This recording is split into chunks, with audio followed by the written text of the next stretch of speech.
지난해 부안여고 성추행 사건을 수사한 경찰이 피해자 명단을 유출해 무리를 빚었는데 이 가운데 한 명이 승진했습니다.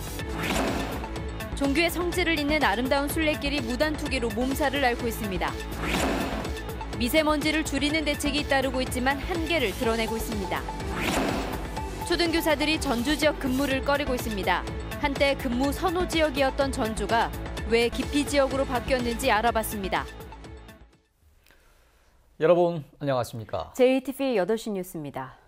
지난해 부안여고 성추행 사건을 수사하던 경찰이 피해자 명단을 유출시켜 무리를 빚은 적이 있습니다.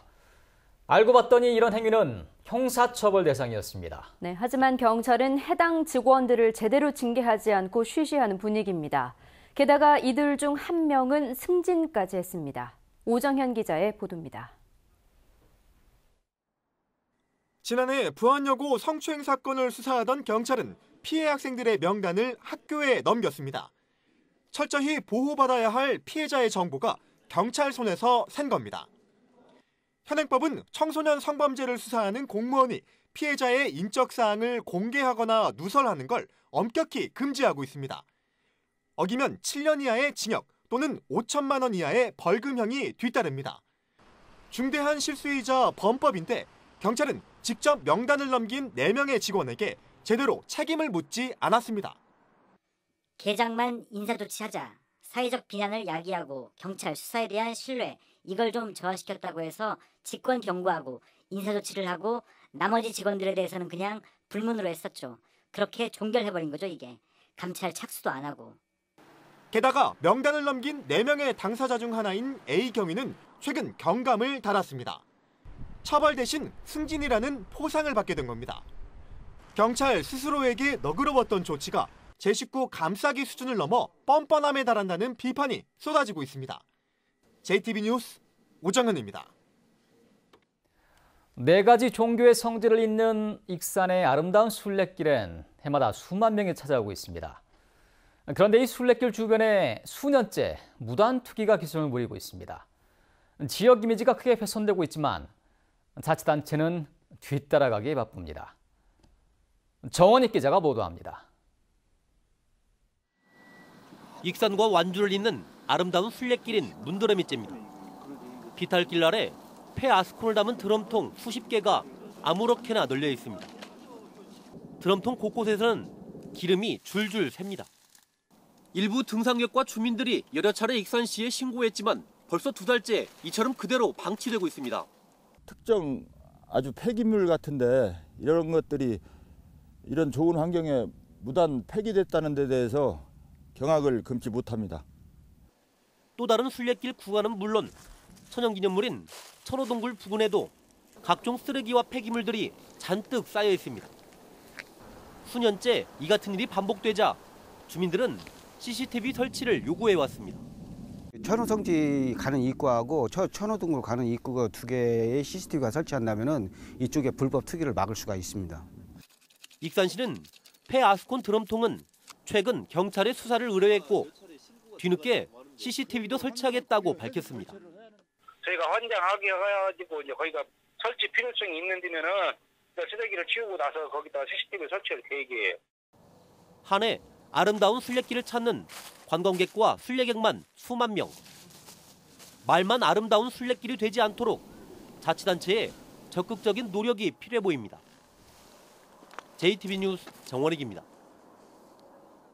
연초부터 미세먼지가 계속 기승을 부리면서 생활에 불편이 커지고 있습니다. 지난해에 이어 올해에도 미세먼지를 줄이기 위한 각종 대책이 추진되고 있지만 한계가 있어 보입니다. 송창용 기자의 보도입니다. 해가 떴지만 하늘은 뿌였습니다. 운동을 나온 시민들에게 마스크는 필수품입니다. 연일 기승을 부리는 미세먼지에 불편이 이만저만 아닙니다. 이렇게 마스크를 하고 나와도요, 목이 집에 들어가면 칼칼해요. 뭐 이렇게 끼는 거 마냥. 들어가면 이제 손부터 씻고, 그리고 물 따끈하게 데워서 한 잔 먹고, 그리고 좀 있으면 가라앉는 것 같아요. 전라북도가 미세먼지를 줄이기 위해 지난해에 이어 올해에도 각종 대책을 추진합니다. 노후 경유차 조기 폐차와 전기차 보급, 그리고 비산먼지 발생 사업장 관리 사업이 이어집니다. 여기에 2009년 이전에 생산한 어린이 통학 차량을 폐차하고 LPG로 구입하면 보조금을 지원합니다. 장수와 무주, 임실, 순창 등 대기오염 측정소가 없는 4개 지역에는 측정소를 설치합니다. 지난해 시작한 미세먼지 관련 연구 용역도 올해 말 마무리할 예정입니다. 대책을 마련해서 우리 도에서 할 거, 그리고 또 중앙정부에 건의해야 할 거, 이런 것들을 마련해서 추진토록 하겠습니다. 하지만 올해 미세먼지 관련 예산 157억 원은 지난해 193억 원보다 36억 원이나 적은 수준입니다. 노후 경유차 조기 폐차 사업의 경우 2005년식 이전 차량이 15만 대나 되지만 올해 사업 물량은 겨우 1,740대입니다. 무엇보다 계절별로 다르지만 전북 미세먼지의 최고 70%가 중국 등 외부에서 발생하고 있어 이런 대책만으론 미세먼지 감축에 한계가 있다는 지적이 나오고 있습니다. JTBC 뉴스 송창용입니다. 초등교사들의 근무 선호 지역이던 전주가 이제 기피 지역으로 변하고 있습니다. 전주에서 나가려는 교사는 많지만 들어오겠다는 교사는 크게 줄었기 때문입니다. 업무 부담을 줄이고 삶의 질을 우선시하는 트렌드가 반영된 것으로 풀이됩니다. 조창현 기자가 보도합니다. 올해 자발적으로 전주에서 타 시군으로 전출을 원하는 초등교사는 95명입니다. 의무적으로 전출해야 하는 10년 이상 장기 근속자 143명을 포함하면 240명이 넘습니다. 하지만 타 시군에서 전주로 전입을 원하는 교사는 155명에 불과합니다. 교사 전출입은 1:1 매칭으로 이루어지는데 장기 근속자를 제외하면 타 시군으로 갈 수 있는 교사는 12명밖에 안 됩니다. 지난 2014년 61명이던 전주 전출 희망 교사는 해마다 꾸준히 늘고 있습니다. 초등교사는 여교사가 많아 육아 문제 등으로 그동안 전주 근무를 선호해왔지만 최근 들어 추세가 달라진 겁니다. 교사들의 탈전주 행렬의 가장 큰 이유는 업무 부담 때문입니다.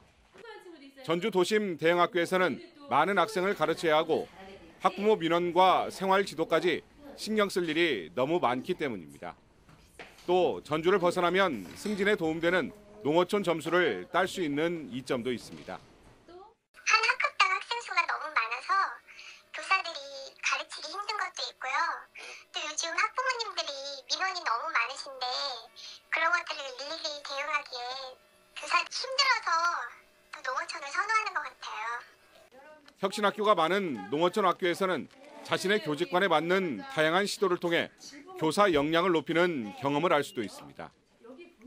도로와 운송수단이 좋아진 요즘 출퇴근 시간은 교사들이 근무지를 정할 때 중요한 고려수단이 아니어서 초등교사들의 탈전주 행렬은 앞으로도 계속될 것으로 보입니다. JTBC 뉴스 조창현입니다. 자치단체들의 새해 계획을 들어보는 순서, 오늘은 임실군입니다. 임실군은 새해를 맞아 올해는 미래의 성장 기반을 재설계하는 데 행정력을 모으기로 했습니다. 이승환 기자의 보도입니다. 향토사단과 일진제강 이전 효과로 지역 경제 온기가 확산되고 있는 임실군. 올해는 임실천의 경관을 개선하고 다기능 주차장과 다목적 체육관 등 도시 기반을 갖추는 데 속도를 낼 예정입니다. 일진제강의 추가 이전도 예상돼 편의시설을 확충하면 7,800명 선인 임실읍의 인구가 수년 내 10,000명을 넘어설 것으로 기대하고 있습니다.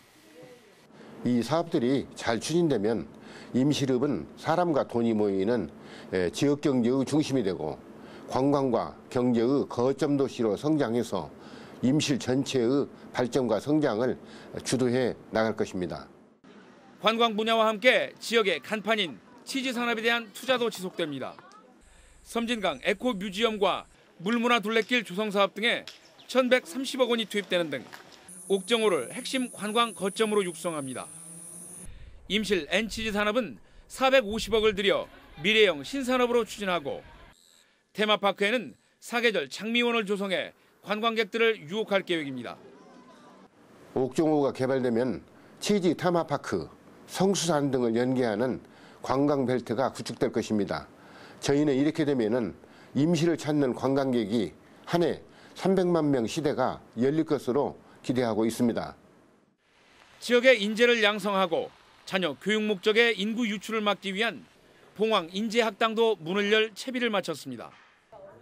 임실구는 또 노인종합복지관을 건립하고 농어촌 단일 요금제와 작은 목욕탕도 확대해서 고령화 시대 복지 수요에 대응할 예정입니다.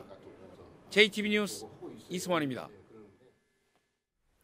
남원 유곡리와 두랑리의 가야 유적이 호남 가야 유적 가운데 처음으로 사적으로 지정됩니다. 문화재청은 남원시 인월면 유곡리와 아영면 두랑리의 고분 40여 기를 국가지정 문화재 사적으로 지정 예고했습니다. 남원 유곡리와 두랑리 고분군에서는 1989년과 2013년 발굴 조사에서 가야계 수열식 석광묘와 일부 백제계 횡혈식 석실분이 확인됐습니다.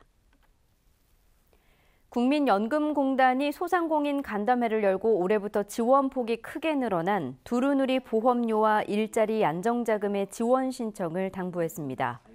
김성주 이사장은 10인 미만 월 190만 원 미만 근로자의 경우 연금 보험료를 신규는 최대 90%, 기존은 40%까지 할인받을 수 있고 30인 미만 월 190만 원 미만 근로자는 매달 최대 13만 원의 일자리 안정자금을 지원받는다고 밝혔습니다. 국민연금공단은 이달에 고용주나 근로자가 연금공단에 신청하면 1년 내내 지원금을 받을 수 있다고 덧붙였습니다. 전주대가 올해 신입생 입학금을 20% 내리고 수업료는 4년 연속 동결했습니다. 이에 따라 전주대 입학금은 57만 원에서 11만 4천 원 인하한 45만 6천 원으로 결정됐습니다. 수업료는 신입생의 경우 인문계 302만 원, 이공계 394만 원이며 지난 2014년 이후 동결된 금액으로 확정했습니다. 6.13 지방선거를 앞두고 선거관리위원회가 중대 선거범죄 강력 대처하기로 했습니다.